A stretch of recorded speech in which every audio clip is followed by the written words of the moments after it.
It's the funny money season out there. You see a lot of big name guys going for big money out there. Teddy, over $1 billion in cap space that was reported yesterday throughout the NFL. So you are going to see some big deals out there. But the one thing that we question with some players moving, looking on paper to improve their teams, there's one team out there, Teddy, that says, I got a darn good owner, a darn good head coach, and a darn good quarterback. We're not going to go crazy in free agency. And every year for the past 20 years, it seems to work, Teddy.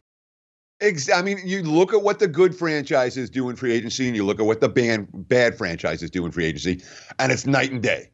The Patriots, someone wants to walk, bye-bye. See you later. Yeah, we don't need Trent Brown. Bye. You can go. The Raiders can pay you. We're not going to pay you because we're going to keep our salary cap flexibility. And you see the Jets spending, $38 million a year on a couple of linebackers in Mosley and Barr. You see the Eagles picking up a pair of Jacksons in free agency. But the best franchise in the NFL, the team that's done everything right for 20 years, they're the ones letting people walk and letting other guys pay them and developing their own talent. That's the recipe for success in the NFL. This, with the big contracts and $1 billion to give away, it's silly season. It's not making teams a whole lot better. In terms of the Jets, how much better do the Jets get? The Eagles, not even a half win for either one of those teams based on all of that money being spent. Browns big movers in free agency too today. And there's another franchise you do not want to emulate.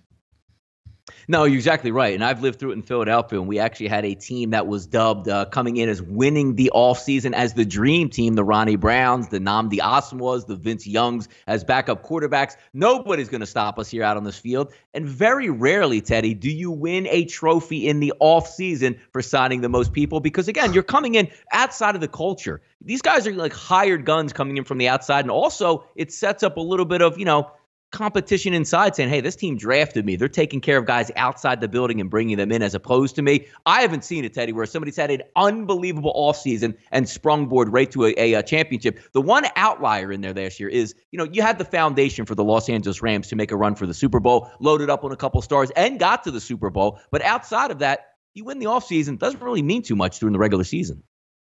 No, I mean, it comes down to organizational stability. And for me, I'll tell you flat out, I don't adjust. I'll do my NFL power rating work after free agency and after the draft because you can't look at one without looking at the other and get a real assessment of where a team is going.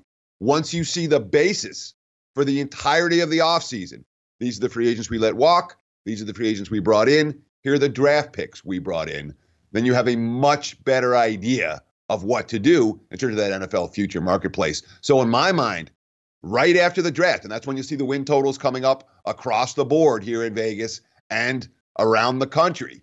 That's your optimal time to strike for NFL win totals once you have a good sense of what a team is actually accomplishing. Right here, we're getting only a sliver of what they're trying to do. It's not the time to be making bets. Wait until after the draft, and you get a much better idea of whether a team was able to accomplish their offseason goals or whether they failed.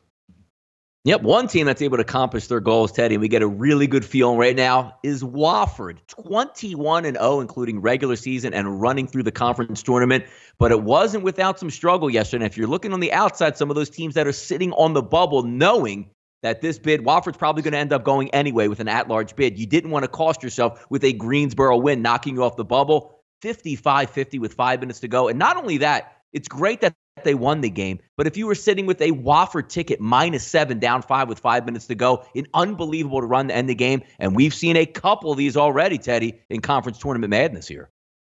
Yeah, I mean, be careful. The only thing I could say about this is be careful because when teams are done, they're done. And we saw that with NC Greensboro after Wofford went on the run and Wofford was going to win the game. And NC Greensboro thereafter was, their level of intensity and their level of execution just wasn't there. So if you're looking for one mantra, particularly for in-game betting, when a team is done, stick a fork in them. They're done. That was really bad news for Greensboro bettors last night. Very happy news for Wofford bettors. And of course, there were a lot of them. This was a bad result for the books. Wofford opened 6. They closed as high as 7.5 in a lot of places. And all that money went to the bettors. Not a good result for the house. Certainly not there. Wright State and Northern Kentucky also move on, Teddy, from last night to the Horizon League final tonight, as well as Hofstra and Northeastern, both really close games. Should be a good CAA final tonight. Taking a look at the NBA here, Kawhi and the Raptors crushed in Cleveland. LeBron James is in there. You know, I mean, what's going on here? Punches, ejections, 25-point loss. Amazing there. But as we say in the NBA, where amazing happens, Teddy. Yeah, I mean, it was a second of back-to-backs for Toronto. And Cleveland got all fired up after Marquise Chris was involved in a little bit of a brawl with Toronto. And look, Cleveland's played good ball, way under the radar. The Cavs, I think they're 5-4 straight up their last 9 games. They could easily be 8-1. They've had a couple of late game meltdowns. Last night they went on a big second half run, got fired up against a tired Raptors team. Cleveland got the money both straight up and on the money line. Nice underdog ticket if you back the Cavs last night.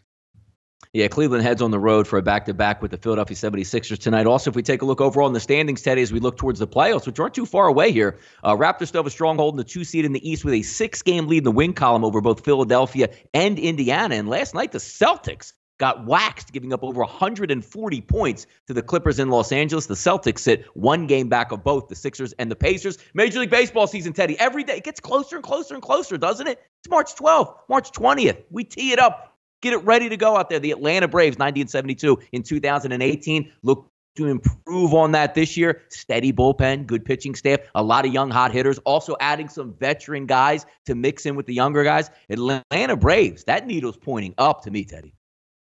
Yeah, I mean, there's a lot to like about Atlanta. Certainly they won the division last year. They were a 90-win team a year ago.